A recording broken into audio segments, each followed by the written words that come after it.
Hello, friends and fellow board gamers. Welcome back to another episode of Board Games with Rob. In this video, I'm really excited to bring to you a game that I've had for a while that I almost didn't get. And the reason for that is one of the mechanics in the game is area control. Now, I'm not a really big fan of take that games, and area control games typically lend themselves to a take that mechanism, right? You're vying for control, you're trying to steal that area from somebody else and vying for that.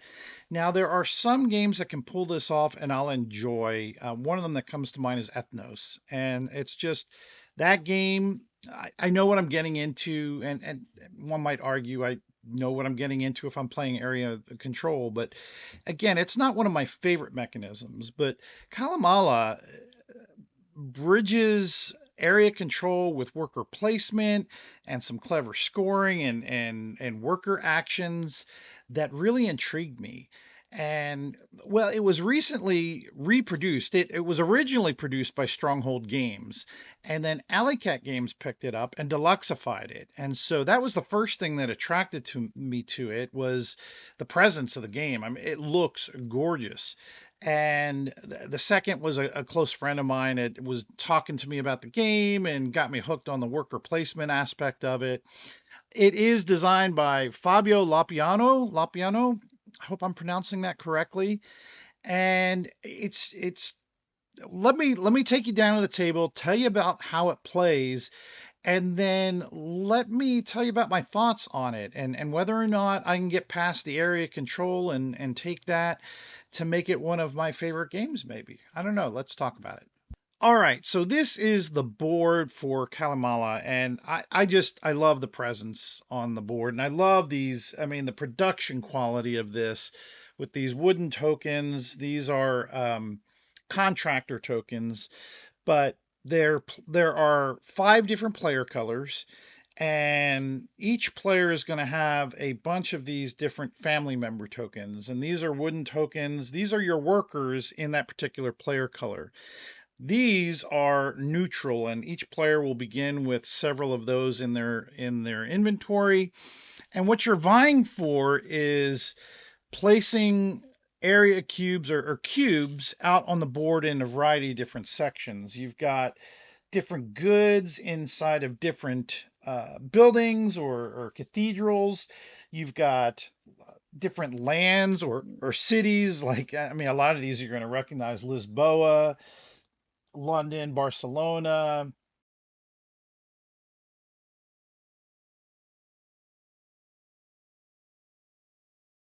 Bruges, Troyes, and Hamburg. A lot of typical names for, well, a lot of Feld games, right?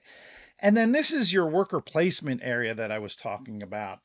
Each player is going to have a really nice board that's dual layered. These are really, really nice.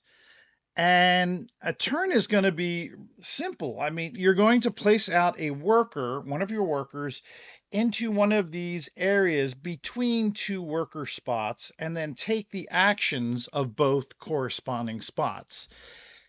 Now, what's interesting is another player, after they've taken their turn, the next player can then take an action themselves.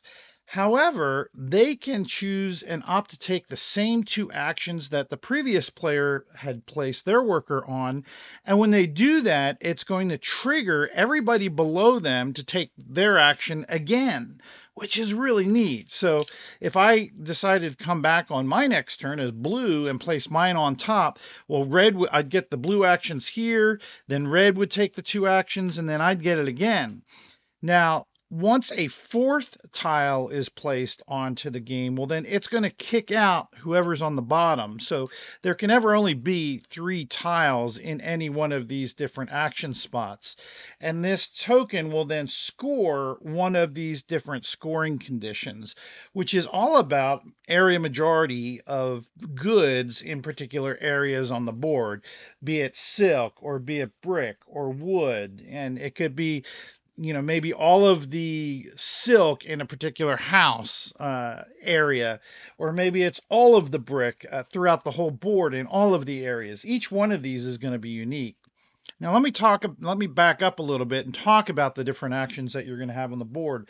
Several of them are really easy, and these are just tiles that you'll be able to randomize on the board. The only one that's printed on the board is the center one. So you're going to have this one, and this one, which is all about getting goods. So I can get a wood, I can get a brick, or I can get marble. And the way goods is tracked is simply by cubes, and you'll place cubes in here down at the bottom of your player board to track how many goods you have of those types. Now, you also have silk, and silk is produced in your warehouse. You start with one warehouse on the board, so you can put up silk up here. However, you can purchase buildings, and look at these are really thick in and of themselves. These are the warehouses, dual layered, and they fit really nicely in this dual layered spot. You can also build boats, and I'll explain what those things are used for here in a little bit. But I'm talking about another one of the actions that you're going to have, which is building. And so this tile here would allow you to build any one of the three buildings, and the costs for building those are up here. And so it shows you what the cost of the warehouse, the boat, and then you can build these houses, which are going to go out here on the board. Now the board is dual sided. There's a different side for higher player counts and one for lower. And there's a reason that you're going to want a house here. Each person is going to be able to ship goods. Well, you'll ship to the different ports here, but then you can deliver to any of the land cities via this action right here. So this would be deliver a silk to each area that you have a house. So if I was to take that action and I had a house here and here, I would be able to place a cube into this city and this city, but not this one because I don't have a house in there. Likewise, this one here would allow me to ship goods. Now, this one's a little different in that I can ship as many goods as I have ships. So in this case, I'd be able to ship 3 goods. Now, if I had only built 2 boats, I'd only be able to ship 2. Keep in mind, the goods are all tracked in the warehouse. So until I've bought more warehouses, the most that I'm ever going to be able to store is 4 goods. So if I was to take a ship action, at most, I would be able to ship 4 goods. And, again, until I build some more warehouses and then I get some more goods out there. And then shipping those goods, like in this case, I would be able to ship 2 goods. In this case, I can ship wherever I want. I could ship 2 to one particular city, or I could ship 1 to individual cities, separate cities. Whereas with the land action, I can only ship to those which I have houses on. Those are the deliver the goods actions. Now, another thing I can do is place one of the 3 goods out into one of the cathedral areas up here at the top of the board, and you can see different tracks. Now, there's 4 tracks. There's one for wood, for brick, and one for clay, but then there's also the statue track, which is all about this action right. Oh, it's right in front of me. This one here, building a statue. So if I was to take this action, which is delivering a good to one of the buildings, I would just take the corresponding good. In this case, it's brick, and I could put it into any one of the cathedrals that have a open spot for brick. If I wanted to build a statue, then the statue, it takes a clay, and then I build that, and I build it into, or a marble, I'm sorry, I keep referring to it as clay, it's marble. Then I would fill in one of the statue track cubes right there. And that's all the different actions that you have available to take. And like I said, every time that you place a family member or a worker out onto the board, you're going to take 2 actions. Now, there might be the case where you can't take an action. For example, I did this one here. And so I could build a building and then ship a good. But let's say that I don't have any of the silk goods in my warehouse. So there's nothing to ship. Well, that's what's called an impossible action. And if you have an impossible action, that's where you'll have a deck of cards that have these bonus actions, which are just several of the actions that are out here, the main actions, and I take these into my hand.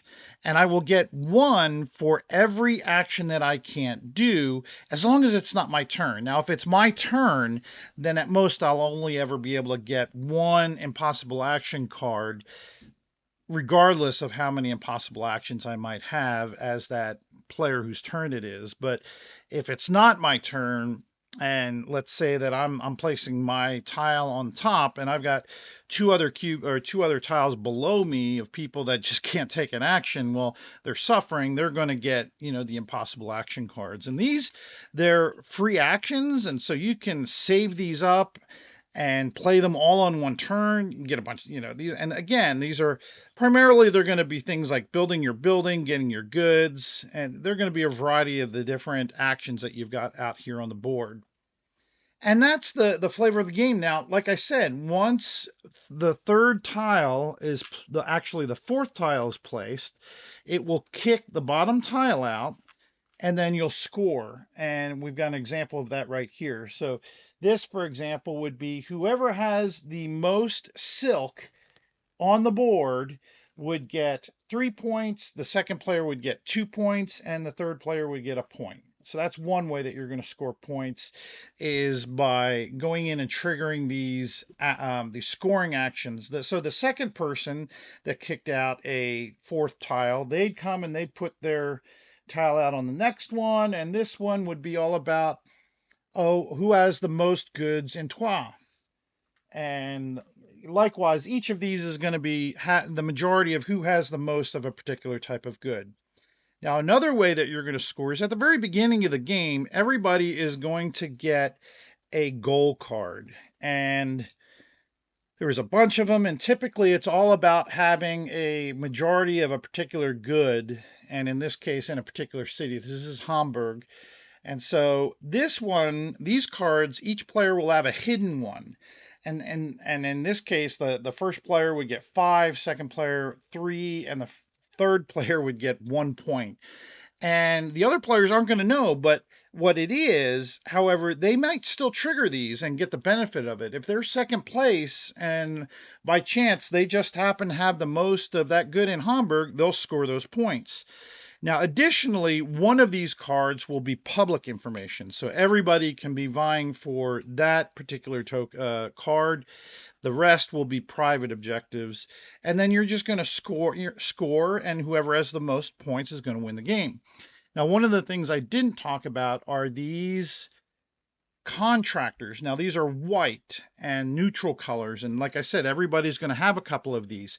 These are really neat because when the player places one of these on the top, it's going to trigger the actions twice, both actions twice. So you're going to be getting 4 actions. Now, the way you don't typically get those back unless that is the one that's kicked out, and the person who kicked it out will then take that tile back to their inventory and then take one of their scoring markers out here and switch it. So they'll be able to get one of these tokens back. So it's a really neat way to be able to do a lot of actions in one turn. So the game will be played continuously, each player taking a turn until one of two things happens. Either the player runs out of all of their family members, or all of the objectives are scored. At that point, it's going to trigger the end of the game. I believe there's another round, and then you'll score your objectives. And like I said, the player with the most points wins the game. Now, I have to say, this, when it's built out, has a wonderful presence on the game with the wooden tiles on there and the boats and everybody's player board. It just looks gorgeous, and the artwork is gorgeous. In fact, the rule book is gorgeous, and it's going to be hard showing it here. In fact, let me just switch my camera out so I can throw this in here. I don't know if you could see that reflection. That's like a gold trimming or laced on the rule book, and it's really nice linen finish rule book, and it's just very well illustrated. The rules are really succinct, and it's an easy to learn game. The rule book's just gorgeous. But the gameplay is just so simple, yet there's so much strategy in this game beyond the area majority aspect of it, which it's just that type of game, right? You're going to be vying for trying to get the most cubes into a particular city, but everybody's going to have their own objective. And what's neat about it is everybody sees what those objectives are, those tiles that are out on the board and what's coming up. So yes, people are going to be racing to get the most cubes out in a particular city, or maybe you're like, do I go for that now, or do I skip that and start planning, 2 turns ahead, 2 objectives ahead into the future, and try and get the majority there? Maybe that majority also vies with my secret objective, and so I'm killing 2 birds with 1 stone. There's just a lot of complexity into this. Knowing when to play your community markers that spur those 4 actions, and then trying to strategize about when you kick somebody out. It's so funny because you'll notice that there might be actions that are really, really sought after. Like a lot of those goods actions, if you can get a tile arrangement where there's, let's say, the wood and the brick right next to each other, so placing a worker between them is going to get you 2 goods at one time. You'll see a lot of people going there, and then throughout the game it's like, do I want to go there and benefit the other player who's there to get those points, but to get those goods, but I really need them myself. So there's a lot of like, do I sacrifice my own actions so that I don't help the other player, or do I just bite it and I need it and that'll help me further on down the line, and so I'll let them trigger that action. There's a lot of that strategy in this game. And then, like I said, when to put in those community workers to get those quadruple actions, and then those impossible actions, getting those cards. And you see, I played a game several weeks ago with a friend of mine, and he was purposely playing actions that he knew were impossible to get a ton of those cards. And so he wasn't doing a lot of actions up front, but then bam, it came to a certain round and he started playing all those impossible actions and got a ton of stuff and wound up winning. So there's that strategy as well, but there's always a lot of laughter, especially when you see somebody grabbing something, you kind of know what people are going after because everybody, like I said, can see those objectives. The only aspect I don't particularly care for the game is the limited amount of house spaces at certain player counts. At most, there's 3 spots for houses. So if there's a 4 or 5 player game going on, there's only a limited amount of spots for those houses, and people are going to be fighting for that. But that's part of the strategy. Do I worry about those houses? Maybe I focus on the ports and trying to get the goods delivered there, and maybe I worry about doing my boats. So it's almost impossible to do everything, and a lot of things are going to be dictated by the way that those worker actions tiles are laid at the beginning of the game to be able to try and maximize your actions without helping out another player. I rate this a 9. This is a great game. I know going into it, there's going to be a little bit of take that, but it's not so much, I'm not purposely doing my actions to hurt somebody other than not doing an action that might help them. I'm doing them and planning out my actions to strategize on how I want to get those objectives.